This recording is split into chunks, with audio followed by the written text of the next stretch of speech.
भन्ने कुरा सुनेको थिएँ। त्यो पर्ने रहेछ। यस्तै भयो भने हामी त छिटै नै मर्ने रहेछ। यो संसारको अन्त पनि छिटै नै आउने रहेछ। हो नि, आजकल त दार्जिलिङमा पनि त्यस्तो जाडो छैन। यो पालि त विन्टरमा पनि पानी परेन। मान्छे बढ्यो र त्यतिकै मैला मर्न थाल्यो। जता हेर्दा मैलै मैला। पानी किनेर पिउनु पर्छ। त्यही त, अस्ति नै यो ग्लेसियर भन्ने सुनेको थिएँ। टिस्टाको पानी बढेर कस्तो घर बगाएछ। त्यो त सिक्किमको ड्याम भत्केकोले गर्दा पो रहेछ। अनि त्यो ग्लेसियर छिटो पिलेकोले गर्दा। ग्लेसियर भनेको त हिउँको पाहाड पो रहेछ। अब फेरि ज्यादा गरम भयो भने त ग्लेसियर छिटो पिलिने डर हुन्छ नि हामीलाई। हो नि, चिया पिउनुहुन्छ?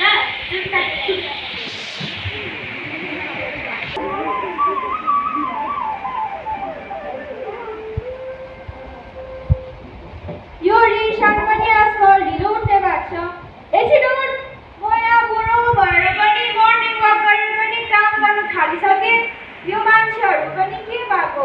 आफ्नो घर सफा राखेर अरूको घर अगाडि मैला गर्दै राखिदिन्छ।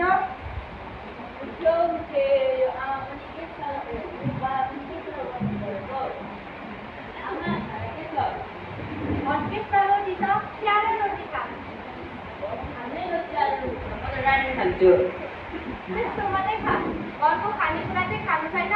बाहिरको पकेटको कुरा मात्रै खान्छ। रामेन त 120 रुपियाँ हो त। त्यसरी डेली खानु थालेपछि पैसा चाहिँ रुखमा पो फल्छ क्या। बरु ट्याक्सी गर्दा 20 रुपियाँ छ। 15 रुपियाँको म्यागी किनेर 5 रुपियाँ चाहिँ थपक्क खानु होला। पैसा तिमीले मलाई फर्कायो पनि खाइदियो र।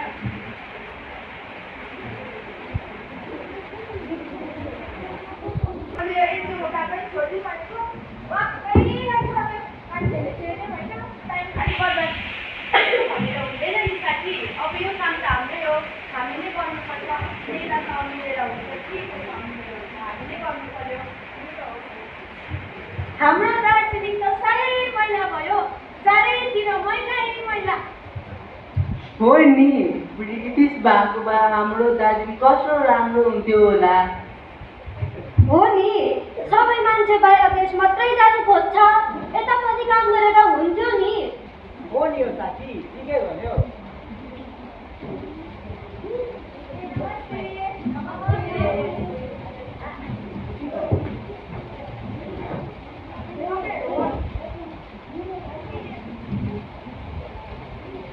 तपाईँहरू वार्ड सत्रको हुनुहुन्छ?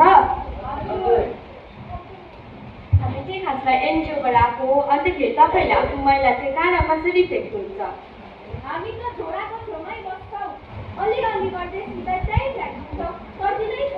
हजुर, अनि तपाईँ चाहिँ? हामी चाहिँ म्युनिसिपालिटीको मान्छे आउँछ, हामीले कचरा दिइहाल्छ, हामीलाई सजिलो पर्छ। अन्त तपाईँहरूलाई त्यस्तो सजिलो छ भनेर हुँदैन नि। तपाईँहरूले झोडामा फ्याल्नुहुन्छ, म्युनिसिपालिटीलाई दिनुहुन्छ। त्यो मैला त अहिले गएर मुर्दाहाटीमा कत्रो ठुलो पहाड भएको छ, तपाईँहरूलाई थाहा छ? मुर्दाहाटीमा त मैला पहिलादेखि नै छ। सिंहमारी, घुम र दार्जिलिङको मैला पनि सबैले त्यही त फ्याँक्छ। हजुर, हामी त्यही विषयमा बात गर्न आएको हो। भोलि समाज घरमा एउटा मिटिङ छ, कृपया आइदिनुहोस् है।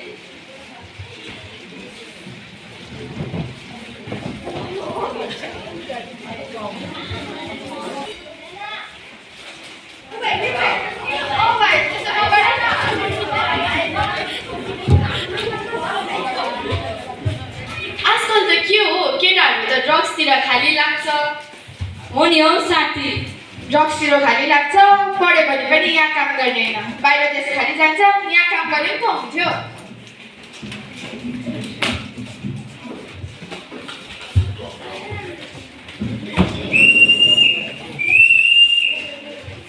ए नानी, रात हिजोको मैला छ, देखिन आएछ। ए हुन्छ हुन्छ। ए तँ गेट भित्र ल, अलिअलि गरिरह।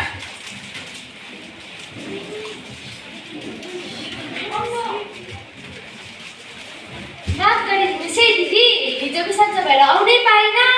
हिजोको बेला पनि आजै दिइहाल्नुहोस् न ल। कस्तो हौ, महिनाको 50-50 रुपियाँ दिनुपर्छ, डेली आउनु पर्दैन? घर गराइसक्यो महिलाले।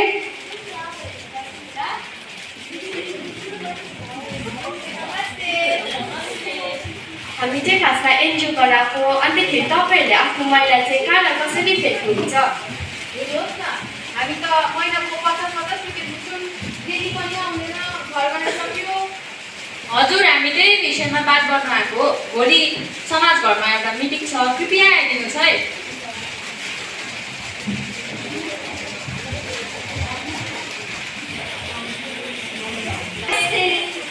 हजुर के काम थियो होला? नानी एकछिन आमालाई बोलाएर ल्याइदेऊ न। आमा त खाना बनाउनु हुँदैछ, एकछिन काम छ भनेर बोलाइदेऊ न। ए जा कहाँ आमाले बोलाएर आएको त?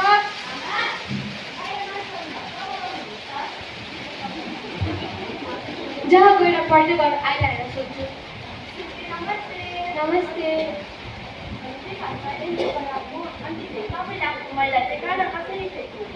मैले मेरो मैला त गिलो र सुक्खा छुट्याउँछु। गिलो चाहिँ मल बनाउँछु, सुक्खा चाहिँ झ्याप्रा बनाएर दिन्छु, अरू त नानीहरूले काट्न चलाइहाल्छ। ए त्यसो भए त धेरै राम्रो गर्नुहुँदो रहेछ। तपाईँले जे गर्नुहुन्छ सबैले गर्नुपर्छ। हाम्रो एउटा मिटिङ छ भोलि समाज घरमा, कृपया आइदिनुहोस् है।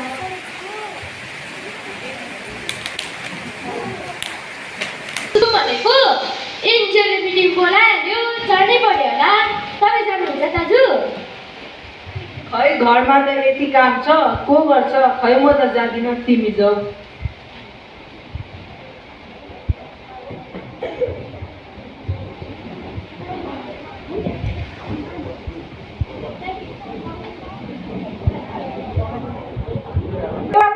सुधारेर हुन्छ क्या हो? दार्जिलिङको सबै गाउँ सुधारे पो हुन्छ। ए त्यस्तो सजिलो कहाँ छ र? त्यस्तो एनजिओ त कति आयो कति गयो, तर पनि खोइ त दार्जिलिङको मैला त जस्तोको त्यस्तै छ त अन्त।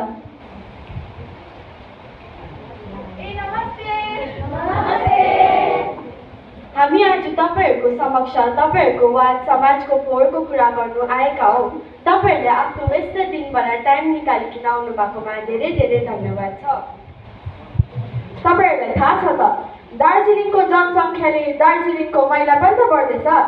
त्यो मैला तपाईँहरूले के गर्नुहुन्छ? म्युनिसिपालिटीलाई दिनुहुन्छ, झोडामा फ्याल्नुहुन्छ। त्यो मैला त अहिले गएर मुर्दाहाटीमा कत्रो ठुलो पहाड भएको छ। त्यो झोडामा फ्यालेकोले हाम्रो हावा, पानी र माटो पनि त प्रदूषित हुँदैछ। हाम्रो आँखा अगाडिबाट त मैला जान्छ नि, तर त्यो मैलाले हाम्रो पहाडलाई त प्रदूषित पार्दैछ नि त। यो समस्या त ठुलो छ, तर समाधान हामी सबैजनाले मिलेर निकाल्नुपर्छ। के तपाईँलाई थाहा छ? तपाईँ आफ्नो घरको गिलो मैलालाई सजिलैसितले मल बनाउन सक्नुहुन्छ। त्यो मल बनाउने तरिका हामी तपाईँहरूलाई सिकाउँछ। तपाईँहरूले आफ्नो गिलो खाली होइन सुक्खा मैलालाई पनि त छुट्याउन सक्नुहुन्छ। कागज, गद्दा, टिन, फलामहरू त तपाईँहरूले झाप्रावालालाई पनि त दिन सक्नुहुन्छ। अब यिनीहरूले भनेको जस्तै तपाईँहरूले आफ्नो गिलो र सुक्खा मैला त छुट्याउनु पर्यो नि। गिलोको चाहिँ तपाईँहरूले मल बनाउन सक्नुहुन्छ, अनि त्यो सुक्खा मैला त तपाईँहरूले झाप्रावालालाई पनि त दिन सक्नुहुन्छ। त्यो त त्यसै दिन त भइहाल्छ। यस्तो सजिलो कहाँ छ? यो त भन्नु पो सजिलो छ त गर्नु साह्रो। हाम्रो त घर पनि सानो छ, न बारी छ न जग्गा, मल बनाउनु भ्याउनु पनि पर्यो नि। यस्तो सजिलो कहाँ छ र? त्यो मल चाहिँ भरे घरमा गनाउँदैन क्या हो? हो नि, यो झाप्रावालालाई पर्खिँदा घरभरि मैला थुप्रिँदैन। के हो हामी त्यो मान्छेलाई पर्खिरहनु?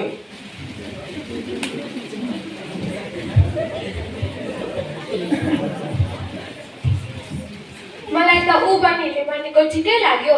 म त आलिआली भए पनि सानो बाल्टीमा मल बनाइहाल्छु नि, अन्त झाप्रावालालाई पनि त्यसै दिइहाल्छु, झोडामा त फ्याँक्नु पर्दैन।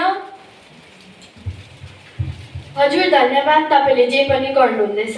अब यस्तो अरूले नै गर्यो भने दार्जिलिङको त होइन, तर एटलिस्ट यो वार्डको चाहिँ मैलाको समाधान हुनसक्छ। अब तपाईँहरूले सुन्नु नै त भएको होला, एक थुकी सुकी 1000 थुकी नदी। हो बाबा, हामीलाई त स्कुलमा यो सब गर्नु सिकाएको छ त। प्लास्टिक धेरै नजलाउनु, मैला जतापाइ त्यतै नफ्याँक्नु, प्लास्टिकको झोला नजलाउनु, आफ्नै झोला बोक्नु अनि मल बनाउनु। हो त आमा, हाम्रो स्कुलमा ठुलो मल बनाउने ठाउँ पनि छ। गुरुआमाहरूले प्याकेटको चिप्स र मिठाईहरू नखानु भन्छ। त्यसले हाम्रो जीवलाई मात्र होइन पृथ्वीलाई पनि हानि पाउँछ। जताभावी पनि मैला फ्याँकेर त पहिरो पाउँछ त आमा। सरले त हामीलाई ग्लोबल वार्मिङको बारेमा भन्नुभएको छ। हाम्रो पृथ्वीलाई मैला फ्याँकेर प्लास्टिकको प्रयोग गर्न धेरै हानि पुर्याउँछ। हाम्रो खाना, हाम्रो पानीमा पनि सानो सानो प्लास्टिकको टुक्रा हुन्छ अरे। त्यो चाहिँ हाम्रो शरीरमा गएर बस्छ अरे।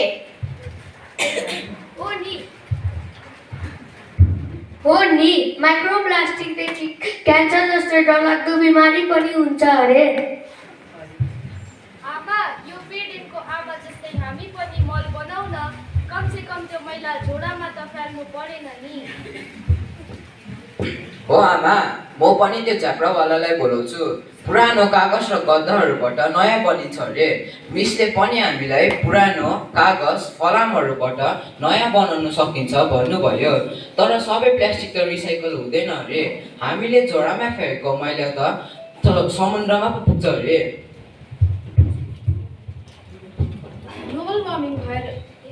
ग्लोबल वार्मिङ भएर नै त संसार यति गरम भएको हो। हुरी बतास बेसी आउँछ अरे। कोही जग्गामा पानीको दुःख हुन्छ त कोही जग्गामा पानी बेसी पर्छ। यसलाई नै ग्लोबल वार्मिङ भनिन्छ। ग्लोबल वार्मिङले क्लाइमेट चेन्ज अथवा मौसमको असन्तुलन हुन्छ। ग्लोबल वार्मिङको मुख्य कारण फ्याक्ट्री र गाडीहरू मात्र होइन। हामीले गिलो मैला फ्याँक्छौँ, जस्तै सब्जी र फलफुलको छिल्काहरू। त्यही पनि त हामीले गिलो र सुक्खा मैला नछुट्याइ फ्याँक्छौँ। त्यो गिलो मैला कुहेर मिथेन जस्तो ग्रिन हाउस ग्यास फैलिन्छ। त्यसले ग्लोबल वार्मिङ बढिन्छ। तपाईँहरूले पनि देख्नुभयो होला, मुर्जाहाटीको मैला खानामा आगो लागेको त्यो मिथेन ग्यासले गर्दा हो। मिथेन ग्यासले त क्यान्सर पनि हुन्छ। हो, खुब जान्ने भइस। भन्नु सजिलो छ तर गर्नु पो साह्रो छ त।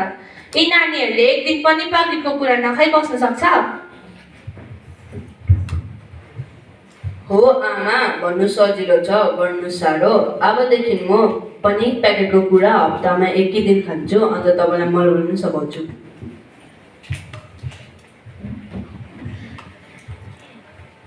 हेर्नुहोस्, हाम्रो पृथ्वी त एउटै छ। यसलाई हामीले नै सफा राख्नुपर्छ।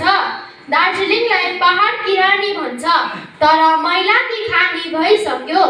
हामीले आजैदेखि धेरै परिवर्तन ल्याउने कोसिस गर्नुपर्छ, किनभने भविष्य बनाउने हामी नै हो। भविष्य हामी नै हो। घर गाउँछौ सफा, थुपार्छौ मैला थैलामा हालेर। नसोची सम्झी खिड्की हात खोली झोडामा फ्यालेर। खुसी छौ हामी आफ्नो है घर सफा छ भनेर। घर गर्छौ सफा, थुपार्छौ मैला थैलामा हालेर। नसोची सम्झी खिड्की है खोली झोडामा फ्यालेर। खुसी छौ हामी आफ्नो है घर सफा छ भनेर। खुसी छौ हामी आफ्नो है घर सफा छ भनेर। छोरा है हाम्रो रङ्गी है चम्की प्लास्टिकको फोहोरले।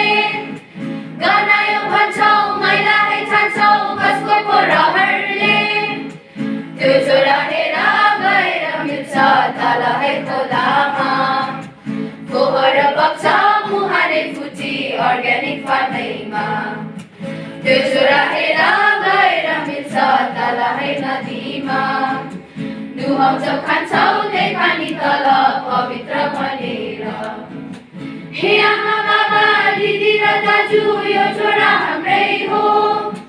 भविष्यलाई साँचेर राख्ने कर्तव्य हाम्रै हो। रमाइलो पहाड डाँडा र काँडा आज है अर्कै हो।